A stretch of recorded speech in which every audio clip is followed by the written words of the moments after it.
इस कहानी को आखिर तक जरूर सुनिएगा। शोहर का बीवी से पागलपन की हद तक प्यार, और इस कहानी के बारे में कमेंट्स में जरूर बताइएगा। एक बूढ़ी खातून का इंटरव्यू जिन्होंने अपने शोहर के साथ 50 साल का अरसा पुरसकून तरीके से हंसी खुशी गुजारा। खातून से पूछा गया कि इस 50 साल पुरसकून जिंदगी का राज क्या है। क्या वो खाना बनाने में बहुत माहिर थी, या फिर उनकी खूबसूरती उसी का सबब है, या ढेर सारे बच्चों का होना उसकी वजह से, या फिर कोई और बात है। बूढ़ी खातून ने जवाब दिया, पुरसकून शादीशुदा जिंदगी का दारोमदार अल्लाह की तौफीक के बाद औरत के हाथ में होता है। औरत चाहे तो अपने घर को जन्नत बना सकती है, और चाहे तो उसके बरअक्स यानी जहन्नुम भी बना सकती है। इस सिलसिले में मालो दौलत का नाम मत लीजिए। बहुत सारी मालदार औरतें जिनकी जिंदगी अजीनन बनी हुई है, शोहर उनसे भागा भागा रहता है। खुशहाल शादीशुदा जिंदगी का सबब औलाद भी नहीं है। बहुत सारी औरतें हैं जिनके 6-6 7-7 बच्चे हैं, फिर भी वो शोहर की मोहब्बत से महरूम हैं, बल्कि तलाक तक की नौबत आ जाती है। बहुत सारी खवातीन आला से आला तरीन खाना पकाने में माहिर होती हैं, दिन भर नए से नए खाना बनाती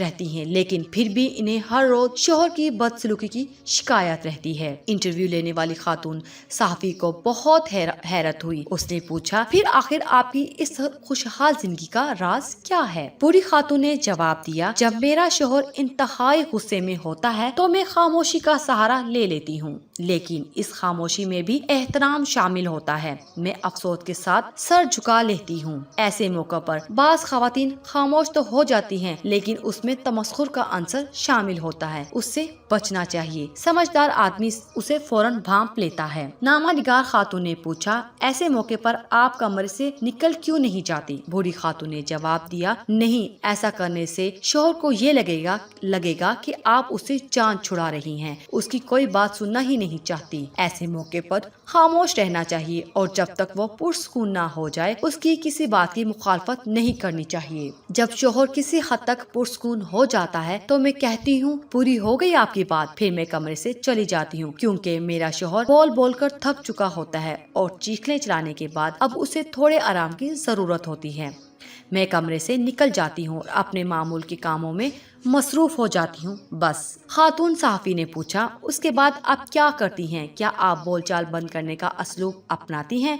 एक आध हफ्ता बातचीत ही नहीं करती? बूढ़ी खातून ने जवाब दिया, नहीं तो। इस बुरी आदत से हमेशा बचना चाहिए। ये दो धारित हथियार है। जब आप एक हफ्ते तक शोहर से बातचीत नहीं करेंगी, ऐसे वक्त में जबकि उसे आपके साथ मुसाहलियत की जरूरत है, तो वो इस कैफियत का आदी हो जाएगा, और फिर ये चीज बढ़ते बढ़ते खतरनाक किस्म की नफरत की शक्ल इख्तियार कर लेगी। सहाफी ने पूछा, फिर आप क्या करती हैं? बूढ़ी खातून बोली, मैं 2-3 घंटे बाद शोहर के पास एक गिलास जूस या एक कप कॉफी लेकर जाती हूँ, और मोहब्बत भरे अंदाज में कहती हूँ, पी लीजिए। हकीकत में शोहर को उसकी जरूरत होती है। फिर मैं उसे नॉर्मल अंदाज में बात करने लगती हूँ। वो पूछता है, क्या मैं उससे नाराज हूँ? मैं कहती हूँ, नहीं तो। उसके बाद वो अपनी सख्त कलामी पर मुआज़त जाहिर करता है और खूबसूरत किस्म की बातें करने लगता है। इंटरव्यू लेने वाली खातून ने पूछा, और आप उसकी ये बातें मान लेती हैं? बूढ़ी खातून बोली, बिल्कुल, मैं कोई अनाड़ी थोड़ी हूँ। मुझे अपने आप पर पूरा भरोसा है। क्या आप चाहती हैं कि मेरा शौहर जब गुस्से में हो तो मैं उसकी हर बात का यकीन कर लूँ, और जब वो पुरसकून हो